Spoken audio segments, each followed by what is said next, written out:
සුබ දවසක් කියලා පිළිගන්නවා. අදත් SLD TECH YouTube channel එකත් එක්ක එකතු වෙනවා ඔයාව.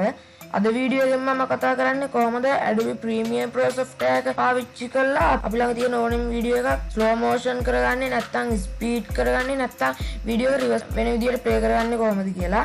වීඩියෝ එකට යන්න කලින් ඔයාලා තාමත් SLD TECH YouTube channel එක subscribe කරලා නැත්නම් දැන්ම subscribe කරන්න. වීඩියෝ එක හොඳයි නම් like කරන්න, comment කරන්න.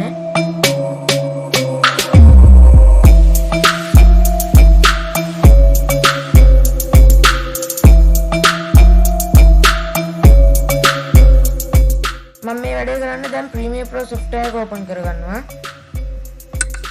Premiere Pro Software එකේ home screen එක මේ විදිහට බලන්න පුළුවන්. මෙතන new project කියන එකෙන් තමයි අපි අලුත් project එකක් create කරගෙන මුලින්ම පටන් ගන්නෙ. ඔයා කලින් save කරපු project එකක් තියෙනවා නම් මේ විදිහට මෙතන open project කියන එකෙන් open කරගන්න පුළුවන්. මම දැන් මෙතන new project කියන එකෙන් අපි අලුත් project එකක් create කරගන්නවා. මෙතන එන window එකෙන් okay කියන එක click කරනවා. Premiere Pro Software එකේ interface එක ඔයාලට මේ විදිහට බලන්න පුළුවන්. මම දැන් මට අවශ්‍ය වීඩියෝ එක Premiere Pro Software එක drag and drop කරනවා. මට මේ වීඩියෝ එක තමයි අවශ්‍ය. මම මේක මෙම drag කරගෙන අවිල්ලා Premiere Pro Software එකට මේ විදිහට copy කරගන්නවා. මට මේ වීඩියෝ ෆයිල් එකේ audio එක ඕනි වෙන්නේ නැහැ. ඒක නිසා මම මේ වීඩියෝ එක control L press කරලා වීඩියෝ එක unlink කරගෙන මේකේ audio එක උඩ click කරලා delete කරනවා. දැන් මට මේක වීඩියෝ එක තියෙනවා. වීඩියෝ එක මේ විදිහට බලන්න පුළුවන්. මට මේ වීඩියෝ එකේ මේ වෙලාවේ ඕන් නැති වගේ වෙන කොටස් ටික මම control K press කරලා කට් කරගෙන delete කරගන්නවා.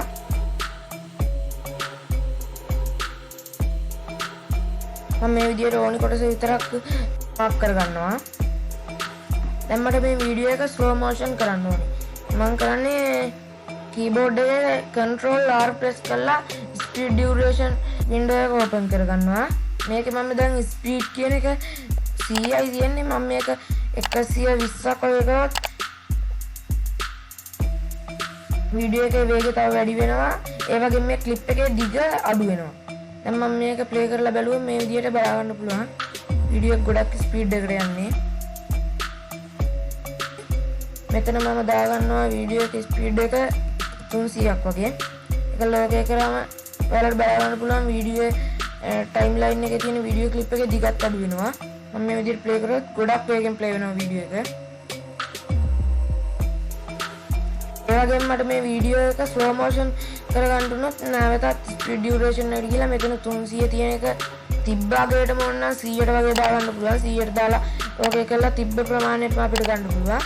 නැත්තම් තියෙනවටත් වඩා මේ වීඩියෝ එක slow motion කරගන්නවා නම් මම මෙතන speed duration කියන එකෙන් ගිහලා මෙතන 100ට අඩු වගේක් දෙනවා. උදාහරණයක් විදිහට මම 50 දෙනවා. 50 දුන්නම වීඩියෝ ක්ලිප් එකේ දිගත් වැඩි වෙනවා බලා ගන්න පුළුවන් මේ විදිහට. වීඩියෝ ක්ලිප් එකේ දිගත් වැඩි වෙනවා. ඒ වගේම වීඩියෝ එක ප්ලේ වෙන්නේ ගොඩක් ස්ලෝ විදිහට.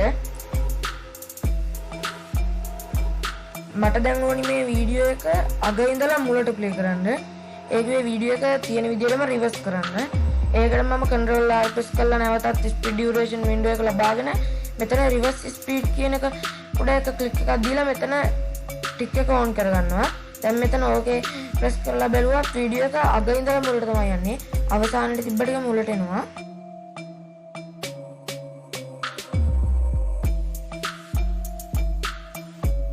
අපි මේ වීඩියෝ එක ගොඩක් slow motion කරගත්තොත් එම් වීඩියෝ එක කැඩි කැඩි යනවා වගේ යනවා බලා ගන්න පුළුවන්. මෙතන එහෙම කැඩි කැඩි යන ගතියක් ඔයාලට පේනවා ඇති. දැන් මේ වීඩියෝ එක ප්ලේ වෙන්නේ අග ඉඳලා මුලට. ඒ කියන්නේ රිවර්ස් වෙන විදිහට තමයි මේ වීඩියෝ එක ප්ලේ වෙන්නේ. ඔයාලා බලා ගන්න පුළුවන් මේක ඉස්සරහට ගිය කාලේ නැවත පිටිපස්සට එන විදිහක් තමයි බලාගන්නේ. අපි මේ විදිහට තමයි වීඩියෝ එකක ස්පීඩ් එක හදාගන්නේ වගේම slow motion කරන්නේ. ඒ වගේම වීඩියෝ එක රිවර්ස් කරන්නේ මේ විදිහට. මම හිතනවා අද වීඩියෝ එකෙන් ඔයා නොදන්න යම් කිසි දෙයක් ඉගෙන ගන්න ඇති කියලා. මේ වගේ වීඩියෝස් දිගටම බලන්න SLD TECH YouTube channel එක subscribe කරලා තියාගන්න. වීඩියෝ එකට like කරන්න, comment කරන්න. මේ වීඩියෝ එක ඔයාගේ යාළුවන්ටත් බලන්න share කරන්න. එහෙනම් අද නම් මේ වීඩියෝ එකෙන් නතර වෙනවා. ඔයාලට සුබ දවසක්.